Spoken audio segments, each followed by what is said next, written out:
We have a new sponsor of ad spend. Do you hate money? Well, if you hate money, you're going to hate Retention.com. If you love money, you're going to love Retention.com. And you're going to hear a little bit more about them later in the show, but you can go sign up right at Retention.com if you can't wait till then.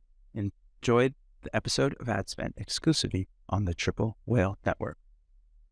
The theme of 2023 for our department is getting really narrow and really deep, trying to conquer every platform, TikTok and Pinterest, and putting a lot of time and resources into platforms that just weren't working. So Q3 last year, we kind of started it. Q1, we doubled down on it of just getting really, really tight execution on Facebook ads, creative testing, offer testing, and landing page testing. And the results have been great. Limiting the breadth of what we're doing has allowed us to get much better at the stuff we know pays off for our business.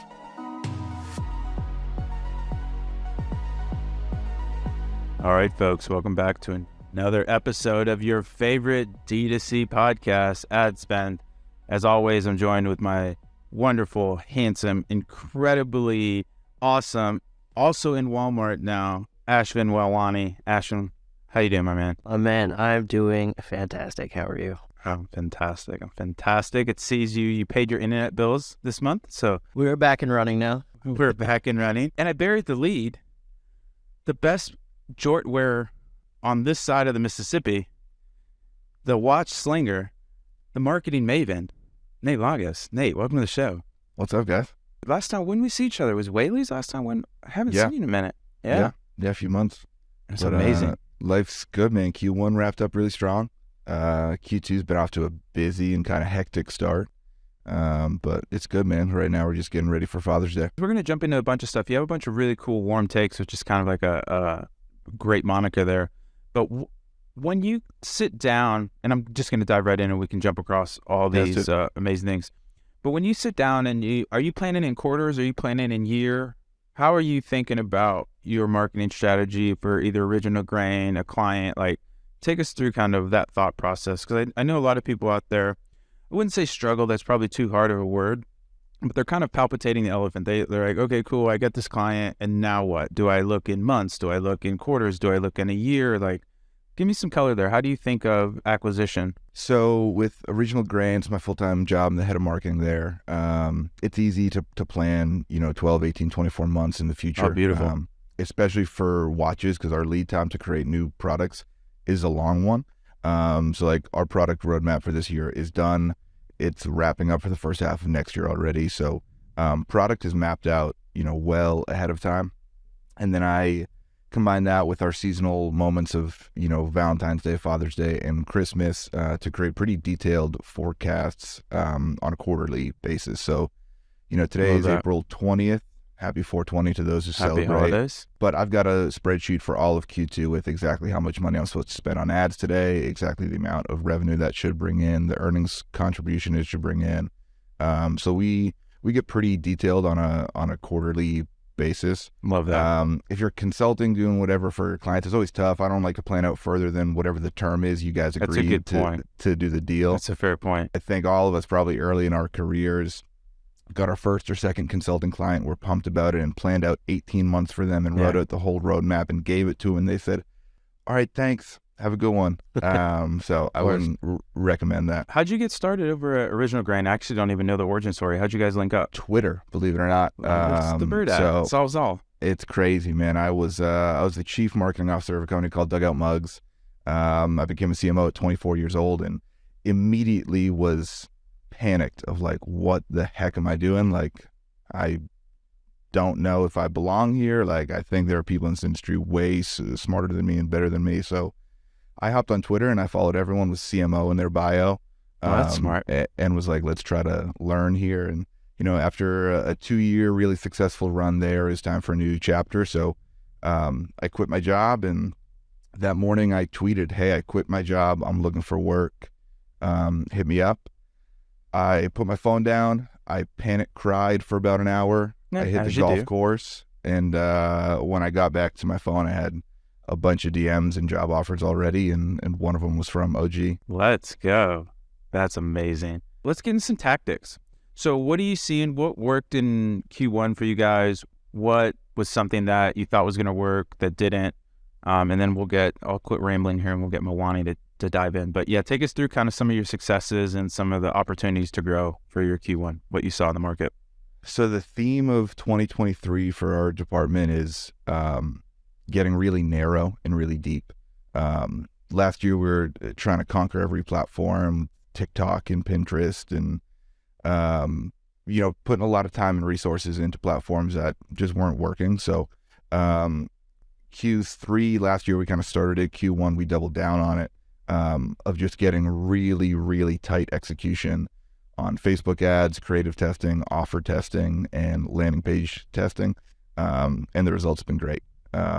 Limiting the breadth of what we're doing has allowed us to get much better at the stuff we know pays off for our business. And you do, because I want to hear what your take is on this, Milwani, because you guys are across a lot of channels and you do very well.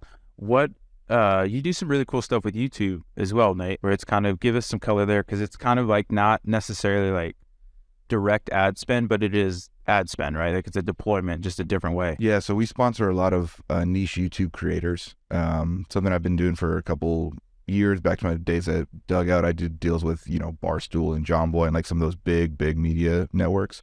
But the last, 12 to 18 months, we've seen like these niche creators are the best bang for our buck. So we sell watches made out of whiskey barrels and reclaimed military ammo crates and a bunch of unique materials. And there's already communities of guys on the internet passionate about that stuff.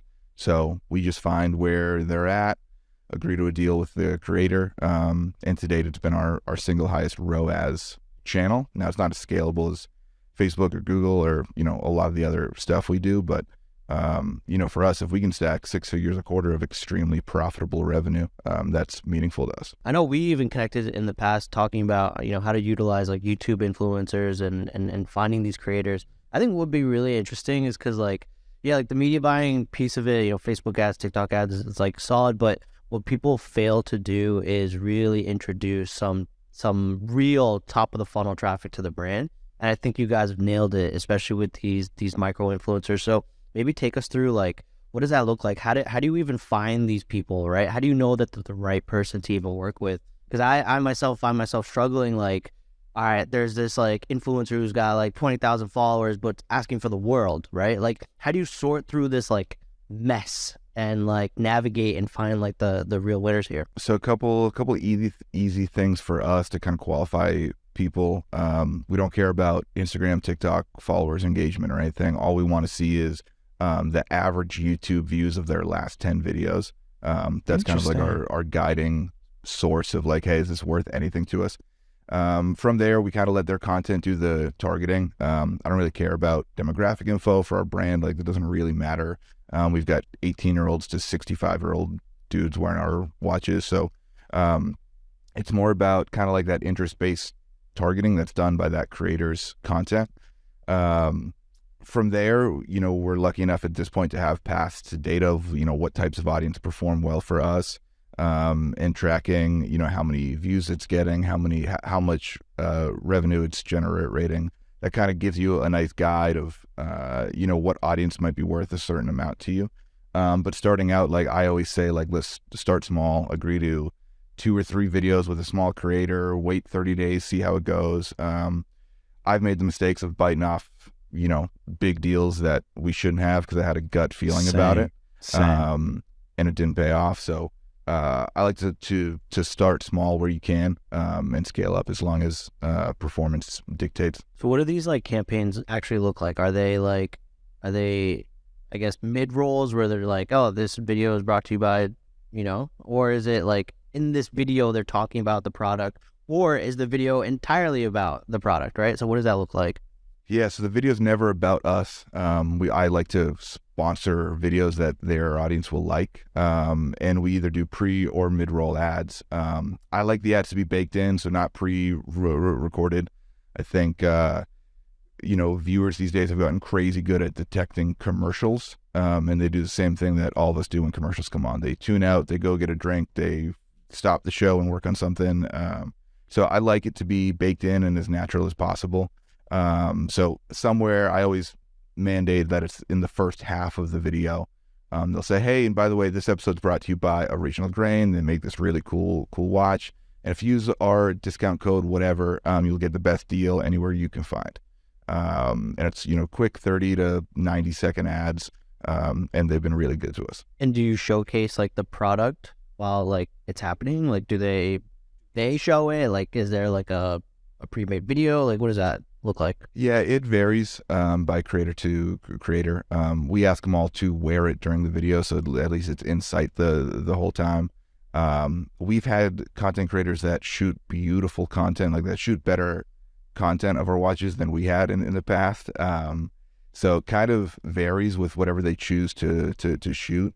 Working with some smaller creators that don't have amazing production capabilities, that combined with watches are a pain in the ass to shoot. We've provided assets before, just like, hey, like throw this on screen while you're talking about it. I love that. And so you're using the discount codes as the proxy for success. So if they're driving X, Y, or Z, and you try and keep those fairly unique, I take it? Yeah, I like using code usage because I think it paints me a picture of worst case scenario. And, small bootstrapped brand, like I need every dollar to work for me.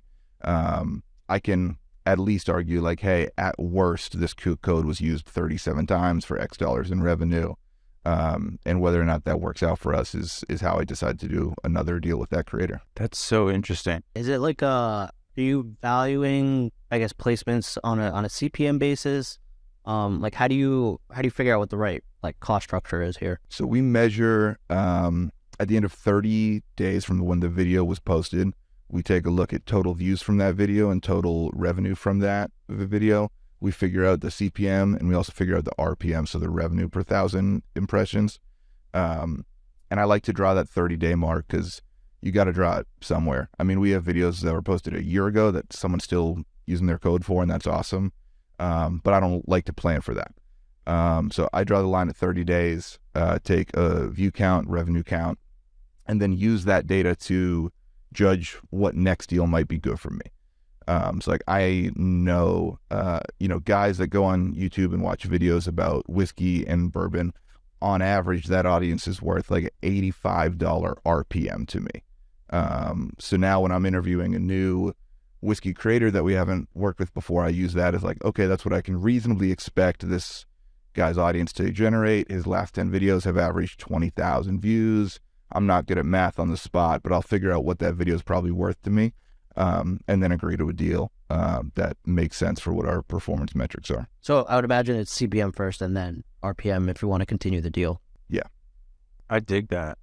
Now, one of the things that you put on here that I think isn't talked about enough, we did some pretty interesting deep dives with Daniel Ocon, but give us kind of what your thoughts are. And Ash, you do a lot of really cool stuff here, so I want you to jump in as well. But you're talking how offers can be one of the biggest levers that a lot of brands are not using. Kind of say more there, and then give some tips and tricks in terms of how you think of creating offers, what levers you want to pull on, et cetera, et cetera. It's funny that it's not always top of mind for marketers because I think it's one of the easiest to implement. Like I don't need a new landing page. I don't need a new ad creative. Like just change whatever the code is, change what the copy is, and it's good to go. So like for us, last Q2 was the last time we offered 30% site-wide. Oh, wow. We switched to offering 20% wide and didn't see a dip in conversions. It's like, okay, just netted an extra 10% on everything that we would have otherwise lost.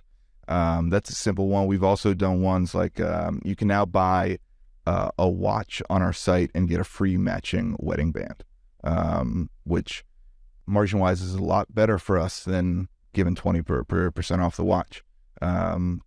So just like a lot of little things that are pretty easy to implement, but often don't get prioritized, and I'm guilty of it as well. But yeah, a few of those unlocks have let us claw back a bunch of margin that we used to give away. What about you, Ash? Give me your thoughts on the offers. I know you pontificated on this before, but we actually had a pretty big wing in the last couple of weeks.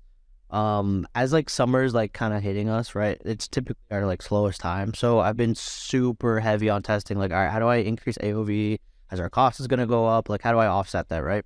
So a lot of things, especially with an offer. The other day I kind of tweeted out saying like, hey, does anyone want to like rip through our funnel? Like, give me some ideas. And I think the biggest thing the biggest like piece of feedback people came back to me was, how do you actually showcase the offer? right? Like, is it clean? Is it understandable, right? Like, do I understand what I'm getting, what the value is, right? So literally we've been using the same like buy box for like the last 2 years.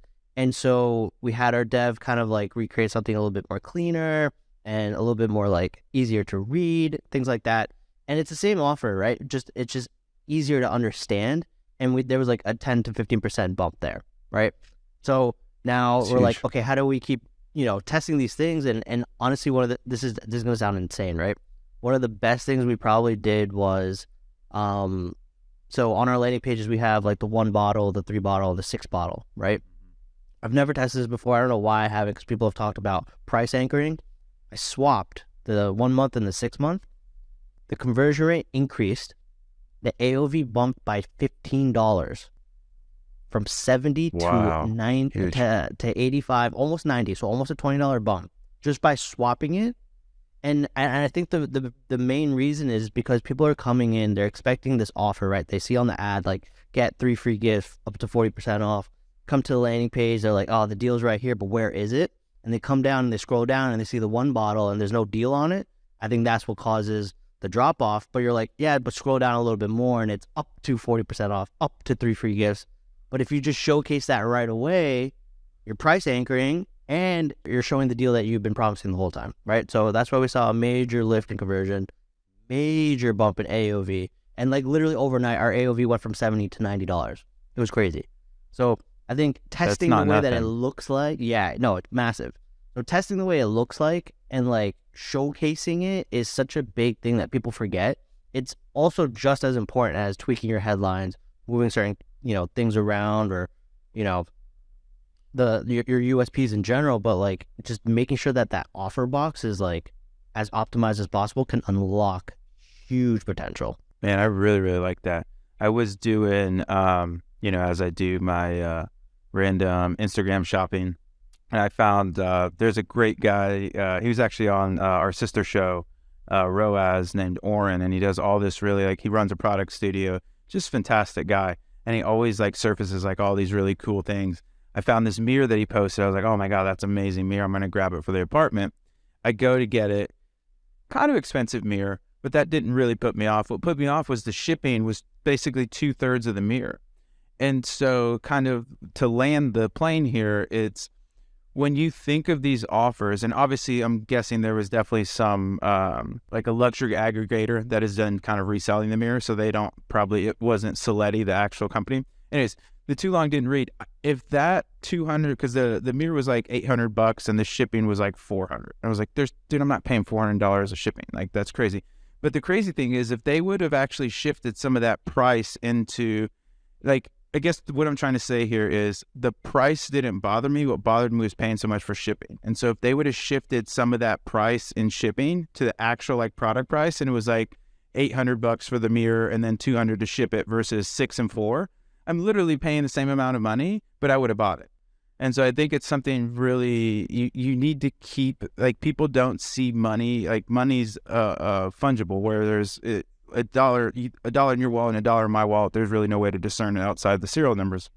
And so making sure that you don't put, 1, a bunch of cognitive load on people, and 2, like, understand what that offer is and really understand, like, if you need to make the economics work, make sure that you're putting value in the right places, because they lost a huge sale for me just because instead of making the product more expensive and charging less for shipping, I didn't want to pay for shipping. So a little random tidbit. No, and that's interesting. And we just found the opposite, actually. Like we say more. You used to offer free shipping to everyone. Yep. And we kind of thought about it, and we're like, well, watches are cheap to ship. I don't think anyone's buying a $350, $450 watch and sweating the $9 shipping cost. Yeah. So last October, we were like, we're charging everyone shipping. And again, add an extra $10 to our margin on every order. Love that. And haven't seen any people balk at it. I love that. Oh, you look at that little baseball term as well. Let's go. He's starting to heat up, folks. He's starting to heat up. Coming out. You used to be an athlete, dude. We need to get you the, you used to pitch, right? You used to have a cannon. Yeah. We need to get you the, have you totally sidetracked, but did you see what's his name? The Angels guy in the World Series? But Mike Trout getting struck out by Ohtani. Ohtani. Yeah. That guy's a generational player, isn't he? Yeah, I mean, unreal. the things he can do. If you guys, even if you're not in a sporty ball, go check this guy out. And he's like a really awesome human, but incredible tactics and just power he has. Yeah. So too long didn't read. Make sure your offers are clear. I would also add to Ash, kind of almost just building on what he's saying, is it's not necessarily only clear, but I would also add, like, make it easy to understand. Sometimes when you get into these like 78 things going on, it just gets really confusing and people kind of can lose the forest for the trees. So just be cognizant if you're stacking on a bunch of things, or if there's a bunch of things you have to do, that can sometimes knock your conversion rate as well. And to Nate's point, don't be afraid to test in terms of kind of that heat check. I would have zero problem paying $10 for shipping on a $400 watch. Like, it's nothing. It's tax, not even tax. You know what I mean? So I think that's a really smart play there. And there's a lot of, it sounds cheesy, but like the more you can get into the psychology of your main buyers, like the more, and I think Ash, you did something really cool a while ago where you were using that, and I hammer on it all the time, but like your post-purchase survey to really derive data from these people to understand what these objections are. Because I know a lot of people that would be terrified to take away the free shipping, Nate. And then it's like, dude, not only do we take it away, we get all this money back, but like nobody's mad, like everybody's chill. So I think that's also, and honestly, that's in the same vein of an offer test, right? Like, we're going to punt the free shipping. Here's the products. Let's roll. Retention.com isn't just sponsoring ad spend, and Retention.com isn't just there to help you grow your email funnels. They're also an amazing resource for marketers. Check out their podcasts, check out their YouTube channel, check out their resources, including the 5 fundamental marketing flows you need to grow. Get all of that at Retention.com. The link is in the description below. We had a small thing where I think we were using free shipping like maybe 6 months ago, and this was, I guess, the beginning of January, right? So like 4 months ago, almost 5. We added back shipping, right? $5, and then we added it as a tier to our gift bar. So at $75, you unlock free shipping, right? So what that ended up doing was that the AOV was $70 plus 5 shipping, right? So ended up being, you're paying $75 anyways, right? So like if people are gonna spend that $5 extra to pay for shipping, can we get them to buy something that's like $20, right? Or like $15, and then they're getting that free shipping, which is why we have like this like item anchored on the cart where it's like, get this one more thing for just a little bit more, and you're good to go, right? So that was a major AOV bump. There was one thing here where now that people are now trained, right? There was no dipping conversion. People were complaining about it, right? A lot of people in our community complain about things, but it wasn't shipping. And so like what we ended up doing is that recently we launched our membership program, right? Which is an annual fee, $120 a year. Oh my gosh.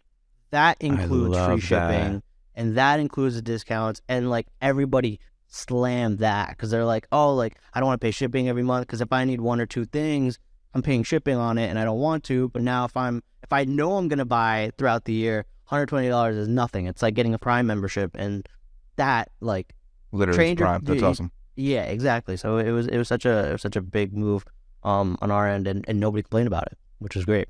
So keep testing. On that threshold to unlock free shipping, how did you go about setting that? Just a certain percentage above your normal AOV? That's brilliant. This is tricky, right? Because we weren't entirely sure, because this was the price AOV with free shipping. So we just went with, it was around $70, and that's just what we went with. So that $70 we said it's just slightly above, so 75. So the AOV went from 70 to 80, 82, around there. Awesome. And then we have our added gifts that do bump it up slightly. I think what we've found with, this is actually a recent test, is that what we found with our gifts is that on a new customer AOV, the new customer AOV is slightly higher, or like actually not slightly, but like a good amount, because they want the free gifts. But then returning customers, they're seeing the same gifts, and that's on us for not swapping them out enough, right? And so they're getting to that 75 threshold, and then like they're not really incentivized by the other gifts because they already have it. So just a school of thought there for you. Awesome. Wow, you're holding some cards close to the chest, Malwani. You hadn't told me about this. This is brilliant. I think there's going to, because for you guys already have such an established community, so it'd be hard, but you could also fold in like access to the community into that membership. There's all these other things that you can fold into that. Yeah. But I love that because Nate commented on it kind of in the background, but it is essentially the Prime membership model. And it's fantastic because not only do you get the $120 of, you can think of that almost as subsidizing your shipping costs, right? Put that $120, that's towards shipping, whatever, that's fine. But what I love about it is it gets into, so I wrote this, I'm trying to get back into writing. And so I wrote this funny story about the shop app and like the 3 Rabbas. I have like a rational Rabba, a buy it now Rabba, and a say no to a great deal Rabba. And I think what happens with those things is whether you're going to buy Avi or not, et cetera, like I feel like I've already paid for this. And so I'm just constantly going to use it again. I mean, that's the Amazon Prime effect to the T, right? Like I know I have Amazon Prime, and the number one thing, if it's not some sort of designer fancy thing, I go to Amazon. I'm like, hey, because I've already paid for the shipping in my head. I love that. And I think that's going to be, man, that's so much heat, Ash. That's my big thesis for 2023 is I think paid communities and contented commerce are going to be the big plays here. Because Nate, do you know Chris Hall over at Bruce Bolt? Mm-hmm. Yep. Yeah. The cowboy. The Econ Cowboy is the sultriest voice. But he's finding some really, really interesting success. Isaac as well over at Mini Katana. This content to commerce play is really interesting to me. And I really love the idea of a paid membership. I think that's a really interesting tack. And I got one more hack there. Hit me with the next one.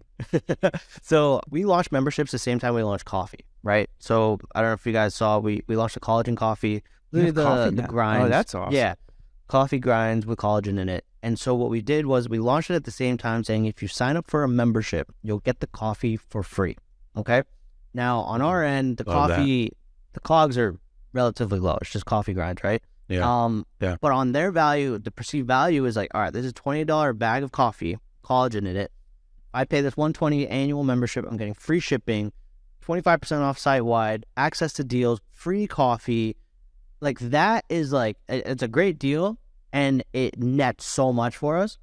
So now what we're doing is that any SKUs that we're trying to move now that just don't have that much velocity on the website, we're just like these weekly deals where it's like, hey, if you haven't signed up for the membership, we are now giving free gummies with the sign up of the membership, right? And then the following week, maybe there's a flavor of collagen that's not moving. Hey, get this flavor of collagen free when you sign up for membership, right? So you're just cycling through all the SKUs that have low velocity and promoting this like membership, and like the margin is it's like 90% plus, right? So really cool tip if you are thinking about getting into memberships, it's really easy to get people to sign up because you can offer a lot of value up front and like not give up too much margin. Dude, I think that's so spot on. And there's a great line, and I think this is very applicable to what you're doing, where that's not even an offer, that's an IQ test.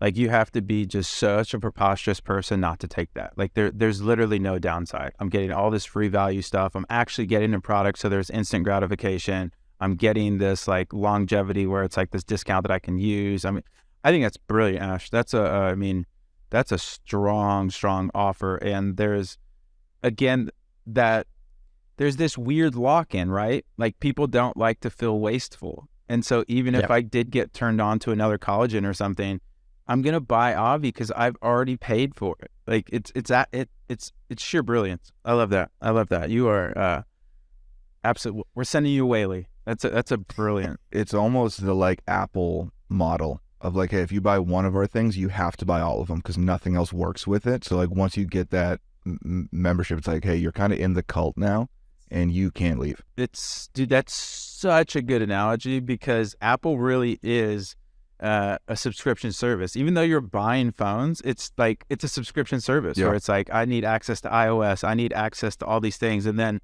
the crazy thing is, I wouldn't say it doesn't necessarily work, but the cohesion and like, I'm going to use like a dirty, gross MBA word, but like the synergy that you get from having all your devices talk to each other, dude, once you do that, you never go back. Like you'll never go green bubble. Like even if the phone is better, the experience of the system linking together is more powerful. That's a great point, Nate. Talk to me a little bit about how you plan promotions. So you've identified a few kind of peaks in your promotional calendar in terms of looking back at some historicals and like, hey, these are really aggressive pops. These LTVs matter. This is awesome.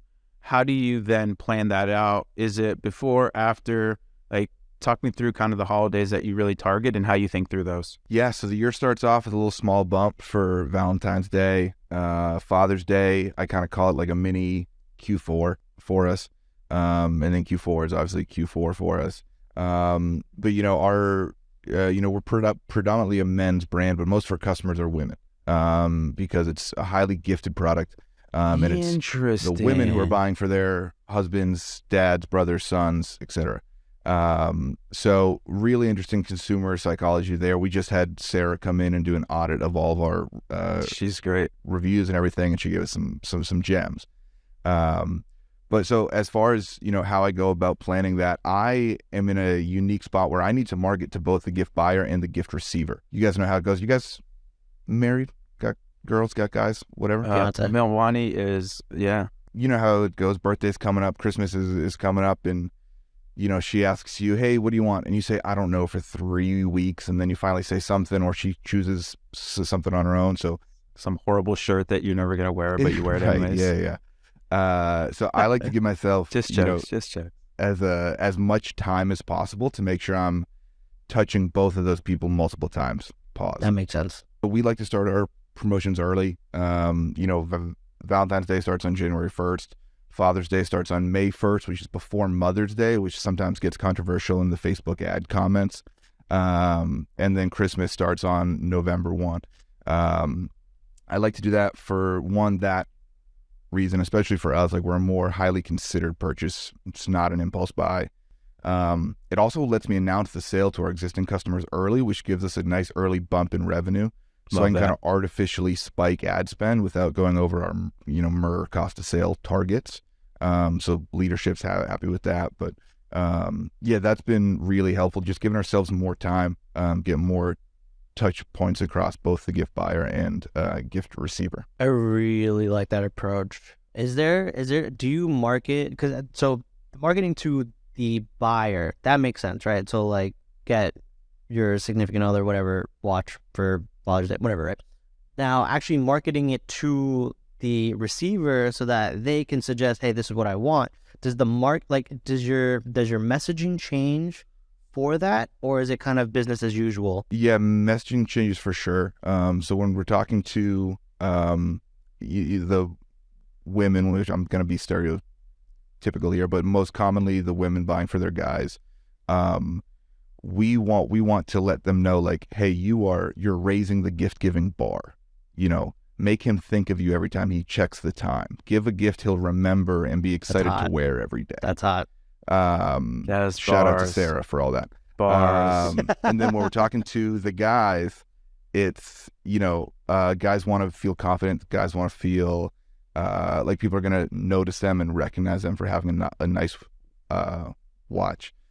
So it's all about, upgrade your watch collection, elevate your everyday style. We'll do a couple ads that are always like, hey, drop a hint if this is what you want for Christmas. Those never do as well as I want them to.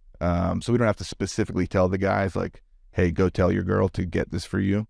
Well, how do you know it's not working, though? Because they're not going to go and buy it, right? No, yeah, that's true. They're not going to buy it. They're going to send it to their girl, and then they end up buying it. So that's a tough play to measure. In theory, it makes sense, right? I wouldn't discount it entirely because it makes sense. Like, it's such a brilliant pathway. I really like those. That's some Sarah Heat there. That's a really cool pathway, and it helps. Sorry, I didn't mean to cut you off, Ash, but it helps also when you have those gift giving verticals.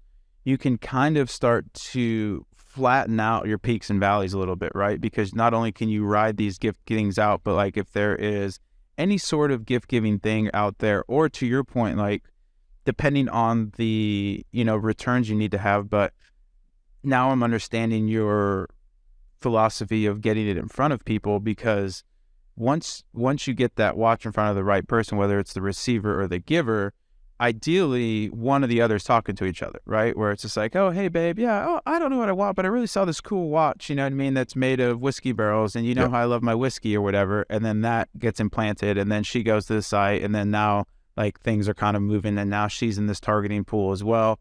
That's a really sophisticated, I like that a lot. Now, it makes LTV because now I'm emailing all these women for like, hey, guess what? I have a new whiskey barrel watch coming out, and they're like, I don't give a Yeah, I already did that. That's a really good point. I wonder if post-purchase you can ask, like, was this purchase for yourself or for somebody else? And then at least get some data Segment to now them. back it out. Yeah, I'm curious if that could work. Yeah, that's interesting. We could and should for sure. Though the way that we've kind of like game planned the year now is like Q1 and 3, we go heavy on like, let's lead gen. Let's get a bunch of these guys in the funnel. Q2 and Q4, like we know the women are going to come by. We've got inserts in our boxes too, like in the watch packaging itself, for guys to enter to win our watch of the month club thing. So like we try to lead gen the guys that way too.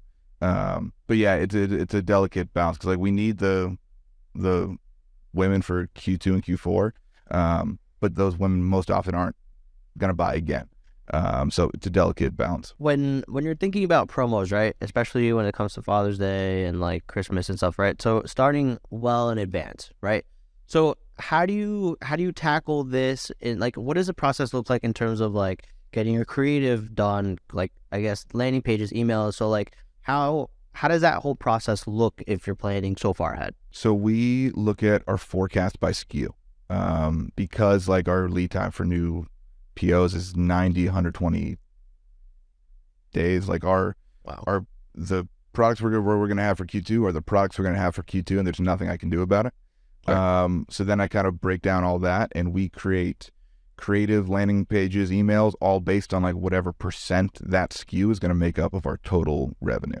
It's like if our whiskey barrel collection is going to make up 20% of revenue, I make sure that 20% of the content we create, the emails we send, the YouTube creators we sponsor, 20% that has to be for our whiskey collection, which is kind of honestly great for me because like it just makes it easy. Like kind of takes the thinking out of it. Once we get into it, performance dictates everything, and it doesn't matter if I've budgeted a certain amount to spend on that Facebook campaign. If it's not performing, it's not performing, and we pivot to something else. But gives us kind of like a good starting point. And then because we're starting the promotion, 7 or 8 weeks early, we are still creating content and ads as it's going, so we can pivot pretty quickly as well. So one thing you said is getting a lot of these creators on board to help promote, right? I would imagine that you need to like plan that even more in advance, right? So if Valentine's Day is in Feb and your guys are starting the sale Jan 1st, I would imagine you guys are like in the heat in the midst of like Q4 planning for like Valentine's Day. Yeah, so like right now, all of our sponsorships for Q2 are locked in. We've got a handful of sponsorships for Q4 locked in already. Wow. Most of the creators we're working with, they're not massive, so they're not, planned out months and months in advance.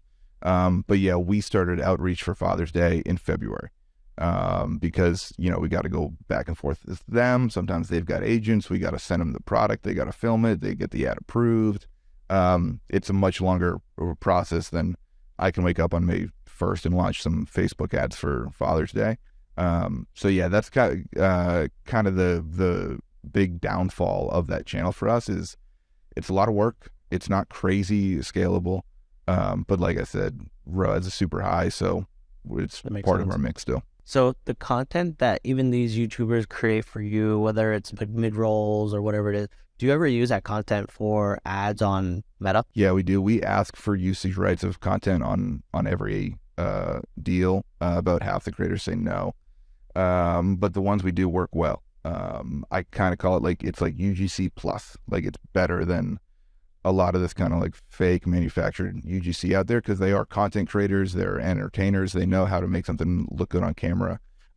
So it's done well for us. And that's kind of another added benefit of working with creators that are so representative of who your customers are. They write better copy than I can.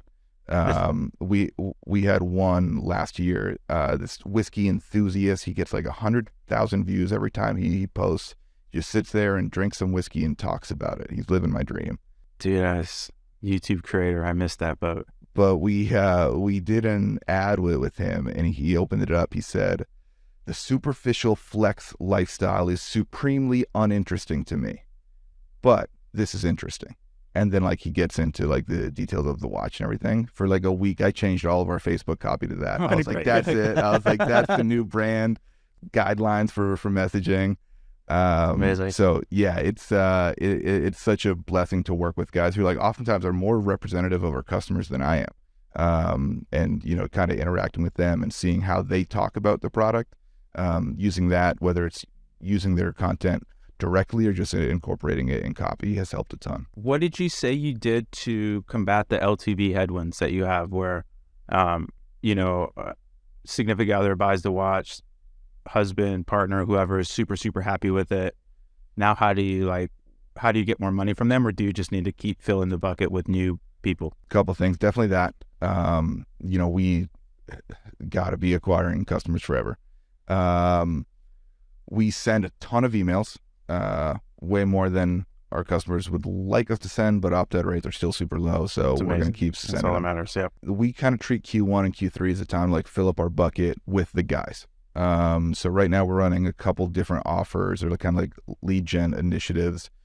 We've got a quiz that says like, hey, like let's find the perfect watch for you. Ooh, I love that. Answer some questions about who you are, what you like, what you're passionate about, and we tell you what the watches are for you. You got to enter your email to get your results, and then you get a 20% off code too. Then something new we started doing this year, we took our Whiskey Barrel sunglasses, which are $120. We said, hey, we'll give them to you for half off. It's part of our secret sale. Ooh. So kind of like a lead gen, like lost leader kind of strategy. But we chose that product because that product has our highest % increase in 90-day LTV. Let's go. So now we're acquiring those customers, kind of breaking even, kind of losing sometimes. But we know with 90 days, it's definitely profitable for us. And then the hope is, Q2, that cohort's going to buy again, Q4 again. So that's kind of what we're doing to kind of attract more of the gift receivers. And then the last thing we do, there's an insert in every watch package that says like, hey, text us to enter. We give away a watch a month. That's dope. So text us to enter. We get a bunch of guys on that list. That's dope. I love that. There was a friend of mine runs Soul CBD, him and his sister, Mike Lee. He was actually just on on ROAS. And he was doing something that broke my brain. I still haven't understood how it works or like how he nets it out. Is it his refund day? Yeah. Oh, you know about this? Yeah. So for the people that don't know, so Mike, his sister is actually pretty big on Instagram, and she's in kind of like the health and wellness space, that type of thing. And they have CBD stuff. They'll just go live every month and just talk to customers. And then anybody that buys during that live, they'll just like randomly refund people. Be like, hey, you're awesome, Ash. And like nothing orders, like not like little $50 orders. They were like $200 back, all these things. I don't know if I'm on board with it, but it's a really interesting idea, especially if it's in some semblance of a consumable. I think you can do that because you have that sales cycle where you can start to claw back some of that. But I thought that was interesting as well. Nate, amazing takes, dude. You guys ready for some questions? Let's do it. Okay. Nate, if your brand was a person, what would their personality be like? We would be confident. We'd be secure in who we are. Love that. We would be, we'd rather stand out from the crowd than stand in a crowd somewhere. Ooh, let's go the wordsmith. We drink whiskey. We'd love America. We love the earth. Let's go. We just want everyone to get along. I love that. Milwani, give me the Avi personality. I think we're this cool mom / aunt who like shows up to the family dinners or holidays and just has a bunch of fun at them, right? Whether they're having a nice margarita or whatever it is. Everybody wants to be around coffee infused espresso martini with their new coffee from Avi. You guys are good. Those are really good descriptions. The happy hour lovers. Yeah. Those are great descriptions. If you guys had to be restricted to one social platform, what are you choosing? We'll start with you this time, Ash, and give Nate a chance to think. Like personally or for like advertising? No, for the brand, for Avi. Oh, yeah. I mean, Facebook all day, right? I mean, Facebook. Yeah. Facebook, the community's there. Same. Ads. Yeah. Isn't that crazy? Everybody's fine, dude, and it's still the best buy out there by far. It is. Like by It is. far. Oh, this is fun. We'll start with you this time, Nate, and then go to you, Ash. Because I don't believe either of you have this. If your brand had a mascot, what would it be and why? I don't know. I mean, our logo is trees. We plant a tree for every order. Oh, that's cool. Yeah, so we've planted 600,000 trees to date. But, our environmental impact is awesome, but it's also not anyone's primary reason for purchasing. Nobody cares, dude. It's always perks. It's never an incentive. I don't know. Trees would be obvious. A lot of our products are made out of wood. I feel like I would have like a big whiskey barrel with like wearing a watch, have the cool shades, like a cool looking whiskey barrel, maybe have some like sailor tattoos on it or something. Well, dude, our collections are so diverse. We probably need a mascot for each of them, right? Because like whiskey collection's great, but makes up a chunk of sales. We've got the military stuff. We've got the guitar tone wood stuff. So we could probably go like kind of sub mascots and then have them all battle it out and see who wins. There we go. OG celebrity deathmatch. Okay, last question for you, Nate. If you could collab with anybody with Original Grain, who would it be? Morgan Wallen. Well, why do I not know that? Is that baseball guy or? You don't know Morgan Wallen, dude? No, my gosh. Biggest country star in the world right now. Oh, I don't. I'm not. Even though I live in Texas, I'm not a huge country guy. Yeah, that's on you. That's a really good pick. Yeah, that's on me. Yeah. No, we actually tried to, and got told no. Interesting. But yeah, I think he fits the brand really well. He's got a checkered past, but who doesn't? Right. We all make mistakes and, try to strive towards, redemption. But yeah, man, he's, I think one of the biggest pure influencers out there. And I don't use that word influence lightly. A couple months ago, he put on his Instagram story, he said, "Hey, I'm doing a free show at the Bridgestone Arena in Nashville tonight. You have to go there to get tickets." And tickets were gone in an hour. So it's like, man, he can get 50,000 people to leave work on a Thursday morning, drive to Nashville, wait in a line to get tickets to his show instantly. Like that's influence. That's influence. I bet he could sell a bunch of watches for us. But he said no. So maybe he comes back around. You never know. You never know. See. That's a great pick. That's a great pick. Nate, this has been incredible. So offers huge, planning huge, YouTube. Try and go small first and then build up, track your CPMs, track your RPMs. Also, if you want to do some deep dives in Triple Whale, find out what products are actually driving that 60, 90-day LTV. If the margins are there, bundle those up, get that perceived value. Milwani dropped some really interesting things on the membership stuff. You guys have the Watch of the Month Club. So this is a chock full episode. So I would definitely listen to this twice, folks. Maybe you do 1.5x and just hit it twice, but you slayed this, man. I'm just always a pleasure sharing this time with you, dude. Really, just one of the best in the biz. Likewise, man. Watching you guys weekly has been awesome. Getting to know you and Ash has been great, both as a marketer and just manager, executive. It's been awesome. Appreciate your mentorship from afar. Of course, anything for you, my man. Yeah, man. Appreciate it. If I could leave the audience with one last piece of advice: spend more money on Facebook ads, dude. That's it. That's 100%. That's my entire marketing strategy right now, is spend as much money as I can afford to on Facebook ads, and so far it's working out. I love that. How can they get more involved with Original Grain? Where can they get the best watch? How can they follow you? Are you on MentorPass? This time's your word, my friend. Follow me on Twitter at Nate Lagos. I don't have anything to sell you. Not a course, not on MentorPass. We got to tell Kenny to hook me up though. Come on, Kenny. But yeah, originalgrain.com. I think you can use code Triple Whale for a nice little incentive. Let's go. If not, kids. You will be able to by the time this comes out. But yeah, keep following along with the brand and me. I'm always up to something, so it'll be fun. Yeah, great follow on it. What's your handle on Twitters? We'll put it in the show notes as well. Nate Lagos, NateLagos. Yeah, super fun follow. Milwani, I just got a juice. I'm driving along. I got Jonas Brothers cranked in the car. Nice. And out of the periphery, I see this sparkle. And that sparkle is a vitamin shop. What do I need to do? That's really interesting that you say that, Rabba. Is that when you drive past that, you pull into that parking lot, and you go straight up to that collagen section, and you demand that you get some Avi, and you walk out. You take a picture, you send it to me on Twitter. It's like, people, where's my Avi? It's it. I love it. Melwani, you're the best, my man. Where can the people follow you? How do they get involved with Avi more? Mentor Pass, let them know. Yeah, absolutely. So follow me on Twitter at Ashvin Melwani.